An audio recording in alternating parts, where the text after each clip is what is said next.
Do as I said, or you can quit." Harper Vance did not raise her voice. She did not need to. The control room went silent. 40 engineers froze mid-motion, machines humming behind them like an audience holding its breath. Every face turned toward Emmett Hargrove, a black widower and devoted single father who had spent years being treated as more threatening, more difficult, and less deserving than white colleagues with half his experience. He knew that one raised word could be used to confirm every prejudice already waiting for him, and that the same warning dismissed from his mouth could become wisdom when repeated by a white engineer. So Emmett did what he had taught himself to do in every unfair room. He stayed calm. He looked at Harper for a long moment, said nothing, then closed his laptop. He did not argue. He picked up the black folder beside his keyboard and stood. The chair rolled back an inch on its own. Nobody moved to stop him. Nobody understood yet what the black single father they had underestimated was actually carrying out the door. If you have ever watched someone walk away and known somehow that you were the one who was wrong, stay with this one until the end. 2 weeks earlier, Pittsburgh had not yet turned cold enough for Emmett Hargrove to wear the jacket that still hung unworn by his front door. It had belonged to his late wife, a habit rather than a garment, kept because Georgia liked to see it there when she left for school. Emmett was a black widower raising his 8-year-old daughter alone. He made oatmeal at Saugio every morning, packed her lunch in the same blue box, checked her backpack for the folder that needed signing, and drove minutes to Ironbridge Systems, where his badge read Senior Maintenance Technician, and nobody asked what that title used to mean. For years, men with less experience had been promoted over him. In meetings, his warnings were called confrontational, until a white engineer repeated the same point and was praised for being decisive. His personnel file used words like intimidating and difficult, even though he almost never raised his voice. Emmett had learned to arrive early, document everything, and make himself calmer than the room required, because a black man at Ironbridge was rarely granted the luxury of being merely frustrated. Georgia was 8, sharp in the way children get when they have learned early that adults can disappear without warning. She did not remember her mother. Not really. Only a smell of lavender soap and a photograph Emmett kept on the refrigerator, curling slightly at one corner from 3 years of steam. He never told her more than she asked. She never asked much. That was the arrangement they had built together, quiet and workable like most of what Emmett built. The house itself told the same story. A workbench in the garage with every tool hung in its outline, a calendar on the kitchen wall with George's soccer practices circled in blue marker, nothing else on it. He had learned the hard way that a life could be run on very little if a person was willing to do the same small things at the same small times every day without asking whether that was enough. At Ironbridge, the arrangement was different. Harper Vance had inherited the company 9 months earlier after her father, Walter Vance, collapsed at his desk on a Tuesday afternoon and never woke up. She had spent those 9 months in rooms full of men who had known her father longer than they had known her, nodding at things she was expected to already understand, learning to read a balance sheet the way other people learn a second language. Late at night, badly alone, Sterling Reed Holdings wanted to acquire Ironbridge's Control Systems division, and the acquisition came with a deadline. Full migration of the plant safety architecture within days and verified and signed off before the buyer's technical team arrived to inspect it. The number 10 had followed Harper into 3 consecutive nights of sleep that never quite arrived. 2 board members had already suggested gently in the careful language people use when they mean something less gentle that perhaps the company needed someone with more experience, steering it through a transaction this size. Harper had smiled through both conversations and gone home afterward and sat in her car in the driveway for minutes before going inside, not crying, just sitting, letting the engine tick as it cooled. She had grown up watching her father run this company on instinct and stubbornness in roughly equal measure, and she had assumed wrongly that some version of that instinct would simply arrive once the title did. It had not arrived yet. She was beginning to suspect it worked differently than that. Bennett Cross, the company's chief operating officer, had built the timeline himself. He walked Harper through it in a conference room with a view of the river, tapping a laser pointer against slides that promised efficiency, growth, a future Ironbridge could not otherwise afford. He had known her father for high years. He said her name the way people say the names of children they used to babysit, familiar and faintly condescending, and Harper let him, because it was easier than fighting a tone nobody else in the room seemed to notice. What he did not put on any slide was the clause in his own contract, the one that activated a payout and a seat on Sterling Reed's executive board the day the deal closed on schedule. He had negotiated it TAM months earlier quietly through a lawyer who didn't share an office with Ironbridge's counsel. Emmett had read the migration plan twice before he said anything. Then he walked into Bennett's office unannounced and told him without heat that 10 days was not enough time to test a safety interlock system that controlled pressure valves for the entire East Wing. Bennett told him the schedule was not up for discussion. Emmett said it would be eventually one way or another, and left before the conversation could turn into something neither of them could walk back. That was the first time Harper really looked at him. Not the technician's uniform, not the badge clipped crooked to his shirt pocket, but the man underneath it, standing in a doorway, refusing to be moved by a title that outranked his own by 3 levels. She didn't know yet what that refusal was going to cost either of them. She asked Bennett about him afterward mildly in the elevator. Bennett waved a hand. "Hargrove's been here longer than the carpet," he said. "Good with valves, not much for the bigger picture." He added that Emmett could be aggressive when challenged, though Harper had never heard him speak above an even tone. She had heard Bennett praise white managers for the same firmness he treated as a threat in Emmett. Harper filed the description away without quite believing it, but she did not challenge him, and that silence would matter later. The way she'd learned to file away most things Bennett told her in passing. The meeting where it happened was supposed to be routine. In a project status review with the operations team crowded into the control room because the main conference room was already booked for something with the buyer's attorneys. Bennett presented the revised faster timeline as though it were already settled, as though the room's presence was a formality. Emmett, standing near the back with his arms crossed, said it wasn't safe. Bennett cut him off before he could finish and told him not to become emotional. Emmett had not changed his volume. A white engineer near the front repeated part of the same concern moments later, and Bennett thanked him for the constructive input before saying safety was not his department's concern this quarter. Somebody laughed uncomfortably and stopped. Emmett noticed the difference. So did several people who chose not to speak. Harper had not planned to say anything. She had spent the morning on the phone with Sterling Reed's counsel, listening to a voice explain patiently the penalties written into the agreement for any delay past the agreed date, and the deadline felt less like a number by then and more like a hand around her throat. When Emmett said again calmly that he would not certify a system he had not tested properly, something in her broke loose that had nothing to do with him and everything to do with the last Chin months. That was when she said it. "Do as I said, or you can quit." She watched something shift behind his eyes, not anger, something closer to disappointment, and she almost took it back, almost. Then Bennett said, low enough for only her to hear, "We don't have time for hurt feelings, Harper." And she let the moment pass instead of correcting it, and would think about that choice specifically more than any other decision she made that month. Emmett closed his laptop, picked up his folder, and walked out. He did not slam the door. He did not raise his voice on the way. The room stayed quiet for much full seconds after he left, which felt, to everyone standing in it, considerably longer. What she did not know, what almost nobody in that room knew except the one person standing very still near the door with her arms full of folders, was that Emmett had written the original interlock code himself years earlier, sitting across a drafting table from a much younger, much less certain man named Walter Vance, who had hired him straight out of a training program and never once in years told his daughter the name of the engineer who designed half the system she now owned. Adele Whitlock, Ironbridge's director of human resources, had been in that room the whole time. She watched Emmett's jaw tighten at the sound of Walter's name in his own mouth. An accident of frustration more than a confession. And she watched Harper's expression change too, the way a person's face changes when a fact rearranges the furniture of everything they thought they understood.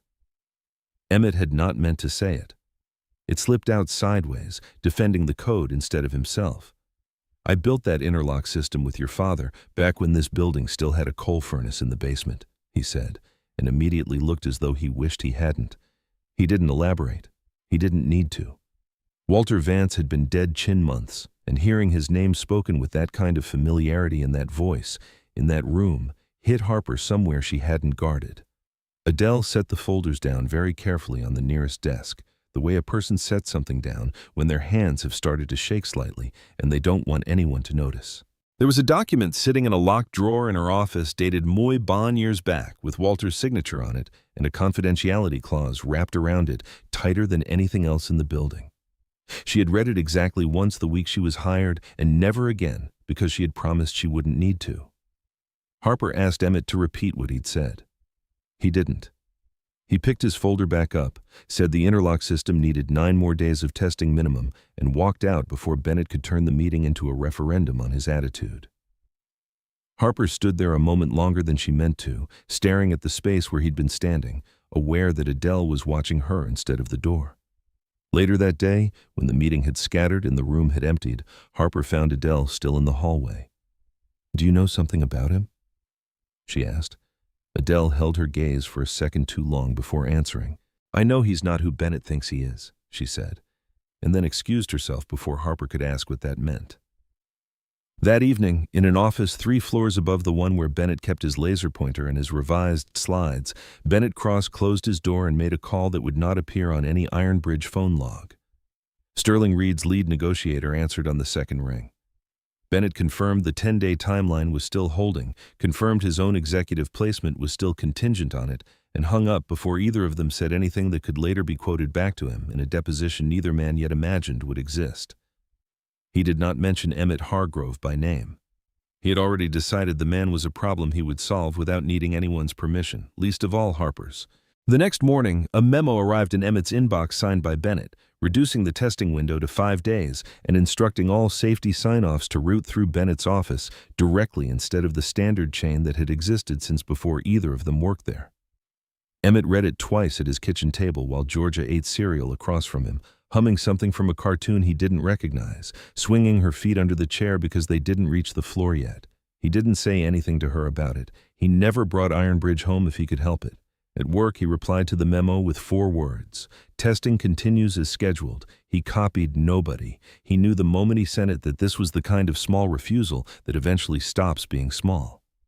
The kind that either gets forgotten or gets remembered at exactly the wrong time. Harper found the exchange forwarded to her inbox by Bennett with a note attached. "This is the insubordination I mentioned." Attached beneath it was a performance note calling Emmett hostile and resistant to authority.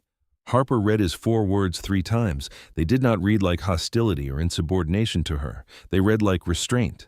She thought of white executives who sent far sharper emails and were described as demanding, brilliant, or passionate, while Emmett's calm refusal had been turned into evidence against his character. They read like a man standing exactly where he'd said he would stand and refusing to be talked into standing anywhere else. She almost walked down to the control room floor to talk to him directly. She got as far as the elevator before Bennett caught her in the hallway with 2 board members trailing behind him, already talking about quarterly projections, and the moment closed over like water closing over a stone. That night, Emmett stayed late running diagnostics nobody had asked him to run, checking valve responses against decade-old baseline data because the new schedule didn't allow for a second look, and he intended to give it one anyway, alone on his own time with the plant floor lights dimmed to half and the hum of machinery the only company he had. Harper stayed late too, 2 floors up, staring at a spreadsheet Bennett had built to justify the accelerated timeline and finding for the first time a column of numbers that didn't add up the way they should have. She didn't know what she was looking at yet. She only knew it made her uneasy in a way the deadline itself hadn't. The particular unease of noticing a door left slightly open in a house she'd thought was locked. Georgia's school held a Friday assembly that week, the kind with construction paper decorations and a stage too small for the choir crowded onto it, risers creaking under Jaime pairs of restless feet. Emmett sat in a folding chair near the back, phone silenced, watching his daughter mouth the words to a song about kindness. She'd been practicing in the shower for a month, off-key and completely unbothered by it. Afterward, she handed him a drawing she'd made in art class of their house with 3 stick figures standing in front of it.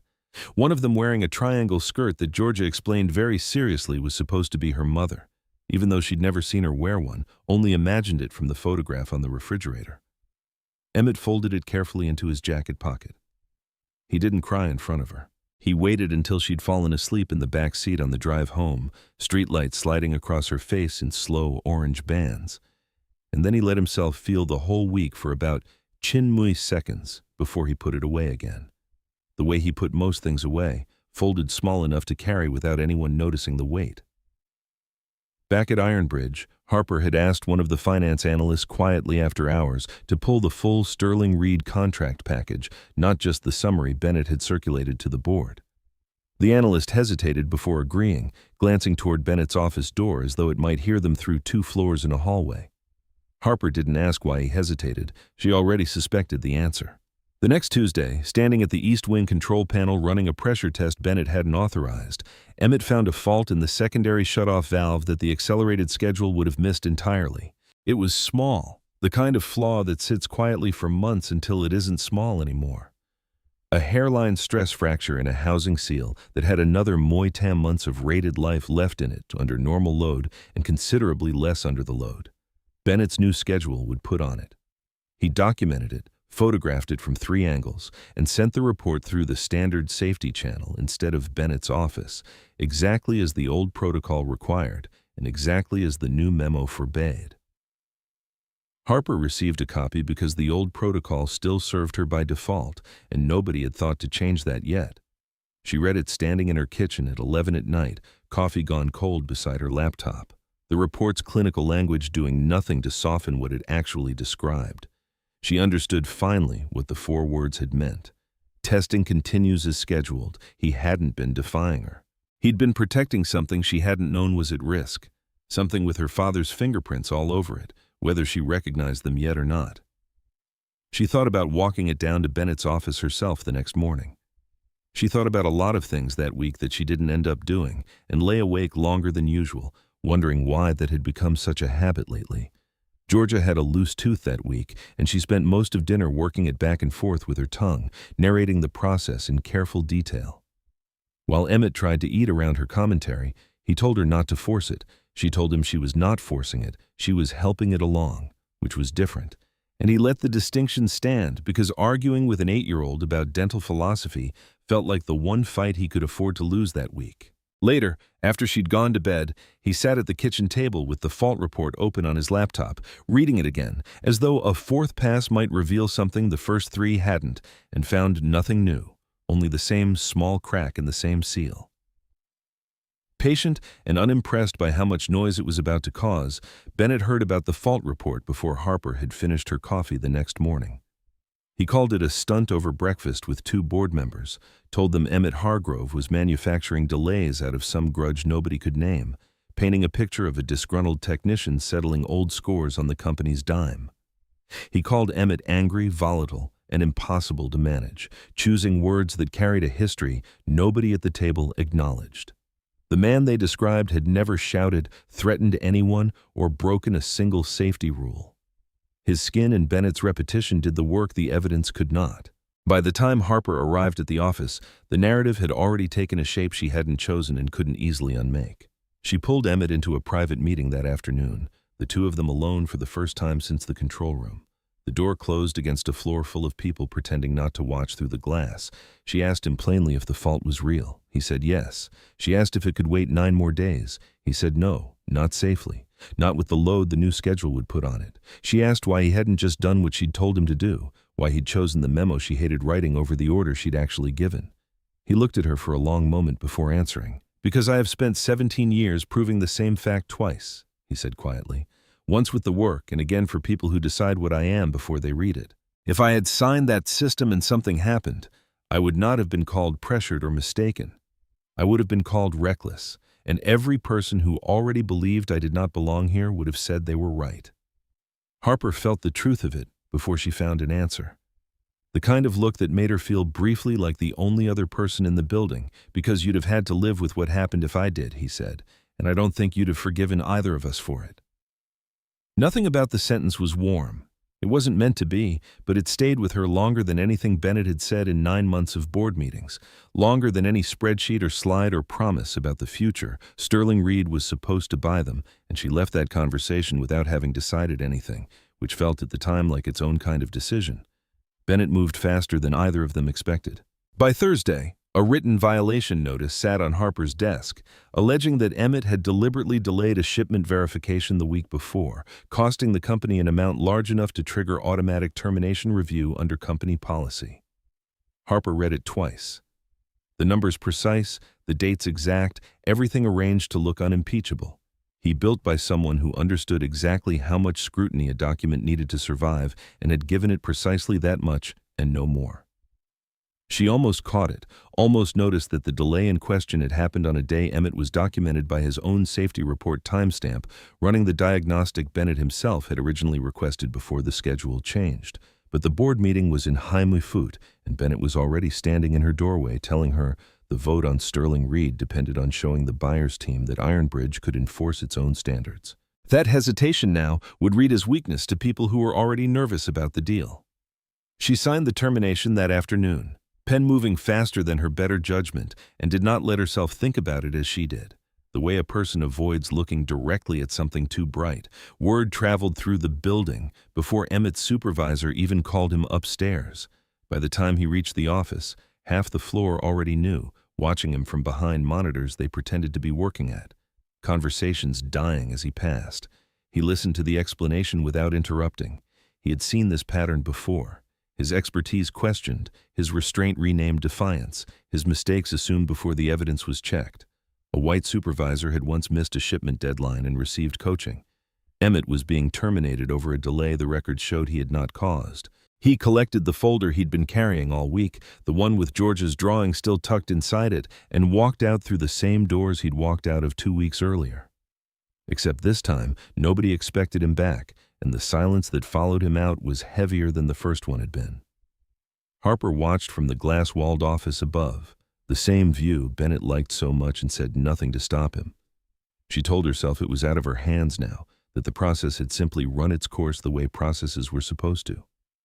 She did not entirely believe it and stood at the window longer than the moment required, watching the parking lot until his truck pulled out and disappeared past the gate. Adele had joined Ironbridge muy bon years earlier as a junior personnel coordinator and hired by Walter Vance himself in an interview that had lasted muy minutes and consisted mostly of him asking whether she could keep a secret without needing to know why. She had said yes, mostly because she needed the job, and had spent the next muy bon years discovering that Walter meant it literally, that the folder he handed her that first month was meant to sit in a drawer indefinitely, unopened, unmentioned. A small, locked weight she carried through every promotion and reorganization the company went through without him. She had never once regretted agreeing to it. She had more than once wondered what would happen the day it finally mattered.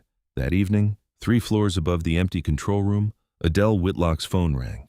The number belonged to a law firm in Philadelphia she recognized immediately because she had spoken to them exactly once, muy bon years earlier when Walter Vance had them draw up a trust document she'd been asked to safeguard and never mention again for as long as she worked at Ironbridge. The attorney on the line explained carefully that Ironbridge's merger due diligence process required full disclosure of any shareholder holding more than moif and trum of company equity, and that this notice requirement had just been triggered by Sterling Reed's own legal team. Combing through corporate records, nobody at Ironbridge had thought to check first. Adele sat very still after she hung up, phone still warm in her hand. The confidentiality clause she had guarded for muy bon years contained, buried in its final paragraph, a single exception. It dissolved automatically the moment a material corporate transaction required disclosure of the trust's beneficiary. That moment, according to the attorney, had already arrived, too late for the man it concerned most. She did not sleep much that night, running the timeline backward in her head, wondering if muy bon years of silence had cost someone something it shouldn't have. In the morning, she asked Harper for muy lum minutes, closed the office door behind her, and set a folder on the desk that had been sitting in a locked drawer since before Harper had finished college. Harper opened it, expecting something related to Bennett's spreadsheet, the numbers that still hadn't added up in her head. Instead, she found her father's signature, a trust agreement dated the year she'd graduated, and a name she had just watched walk out of the building the day before. EMT Hargrove holds muy-trum of Ironbridge Systems, Adele said, keeping her voice level with visible effort. Your father set it up himself muy bon years ago. He never told anyone, including Emmett, until the trust matured on its own schedule. It matured last spring. Nobody was supposed to know until it did.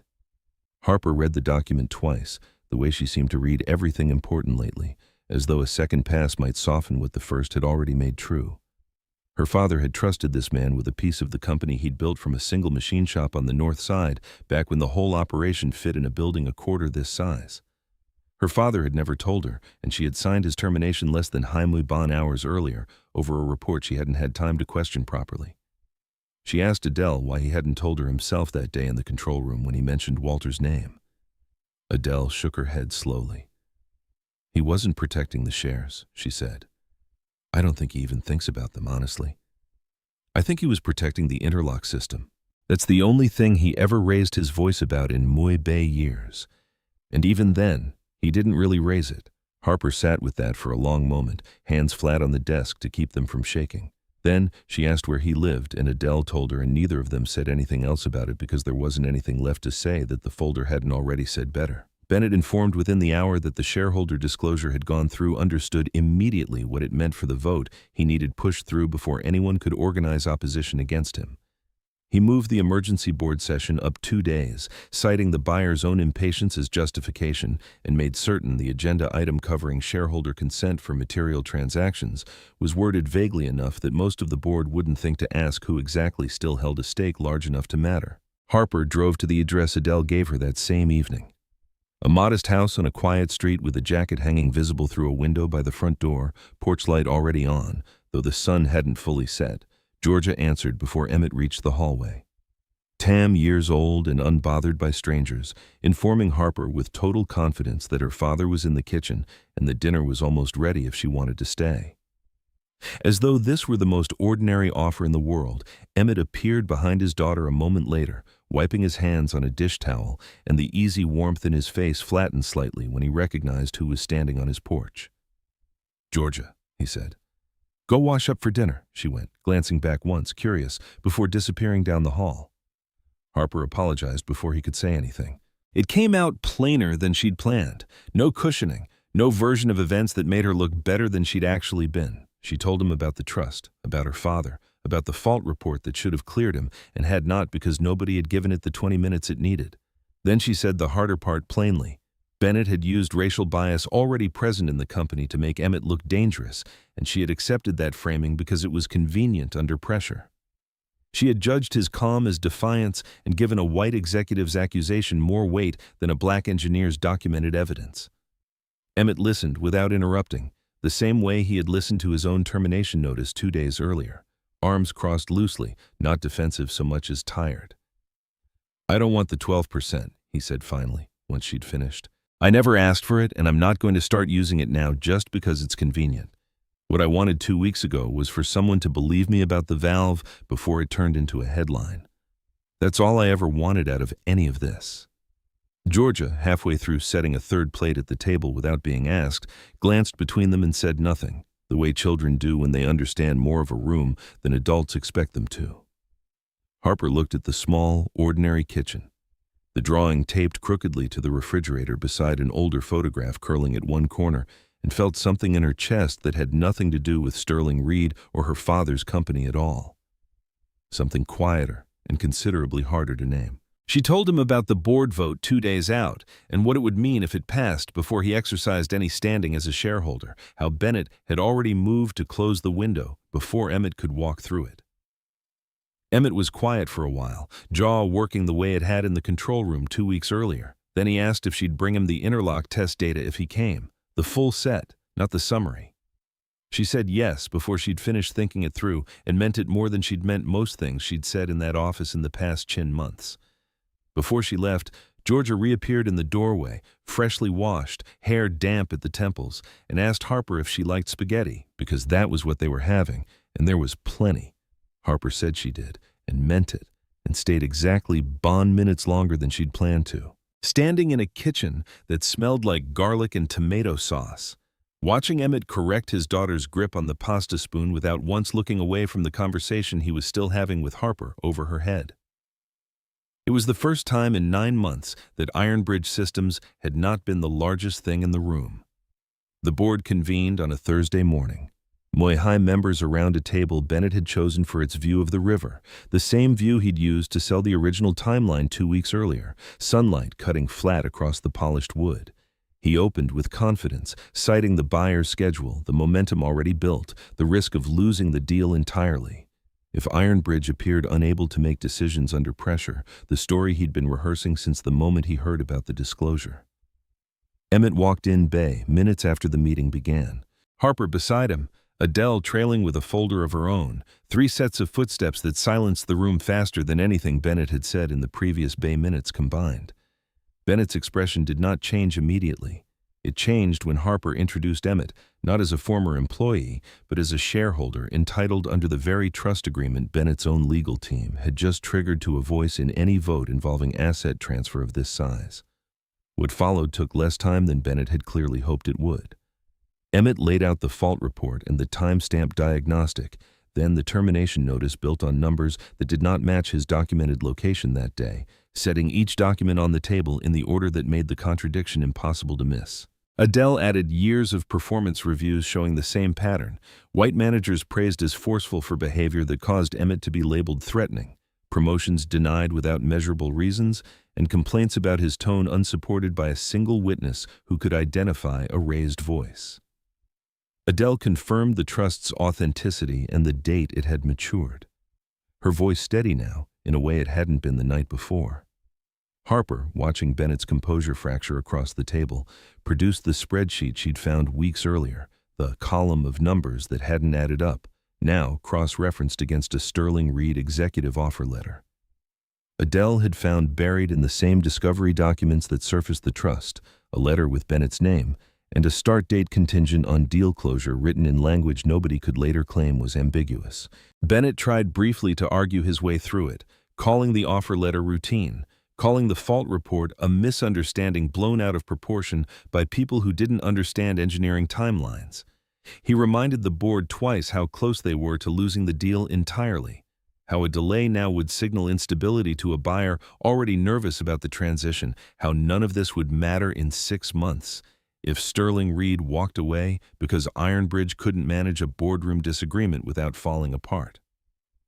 For a moment, watching 2 of the younger board members glance at each other, he seemed to think it might still work. It did not. Nobody at the table believed him by the time he finished the sentence.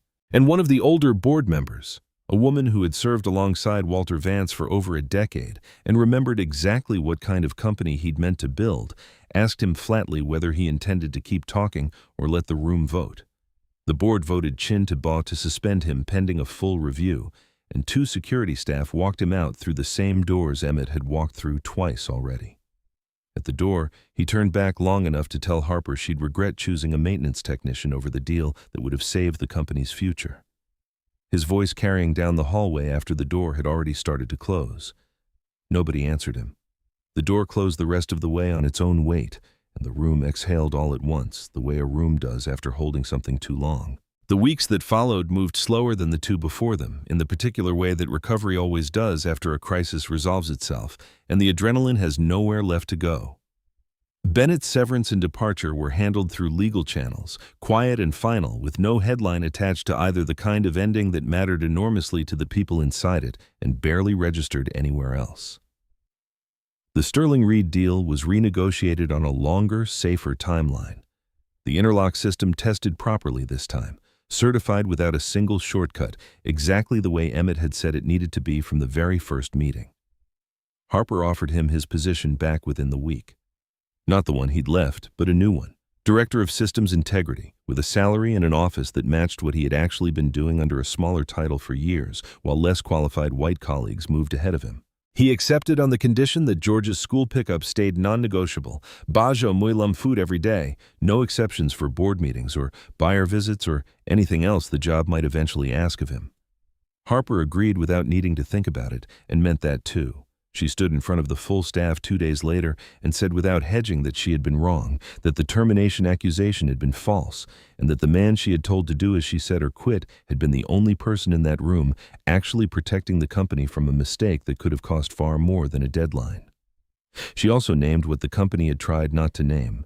Emmett had been denied credit, advancement, and the presumption of competence in ways his white colleagues had not, and his race had made Bennett's false story easier for too many people to believe. Ironbridge opened an independent review of promotion and discipline records, created transparent technical advancement standards, and required managers to answer for unequal language in performance evaluations. Harper did not present those changes as forgiveness. She presented them as work the company owed. Emmett stood near the back, arms crossed the same way they'd been the day this started, and said nothing. Though something in his face had changed since then, something less braced than before, something closer to the way he looked at Georgia across the kitchen table on ordinary mornings. Months passed the way they do when nobody is watching for the exact moment things shift. Emmett and Harper found themselves in the same rooms, often technical reviews, mostly occasionally a lunch neither of them had planned that stretched longer than either expected. Conversations that wandered away from valves and schedules into territory neither of them named out loud. Georgia started asking casually whether Harper would be at dinner on Fridays, and Emmett stopped correcting her when she did, stopped pretending the question needed correcting at all. Adele watched it happen from her office down the hall, satisfied in a way that had nothing to do with corporate compliance and told no one, the way she'd kept quiet about things for muy bon years already and had gotten by now rather good at it.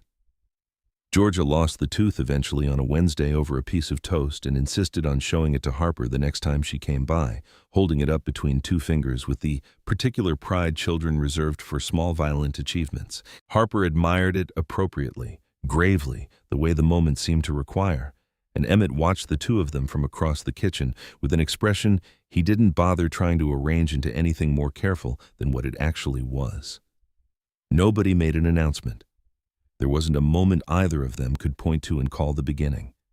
It simply accumulated, the way trust does when it isn't rushed, one small ordinary evening at a time, one dinner and then another, one Friday that became most Fridays until the accumulation was simply the shape of their lives, and neither of them could remember exactly when it had started being that way. On a late afternoon in October, the two of them stood by the window of the office that used to be Bennett's, the city going gold and then gray as the sun dropped behind the bridges. The company was named for the river catching the last light in long orange threads. Harper didn't say anything about the Moy-Trum or the trust or her father, who would have liked this view. She thought, though, maybe not as much as the two people standing in front of it now liked it. Neither of them had been looking for this. Neither of them looked away.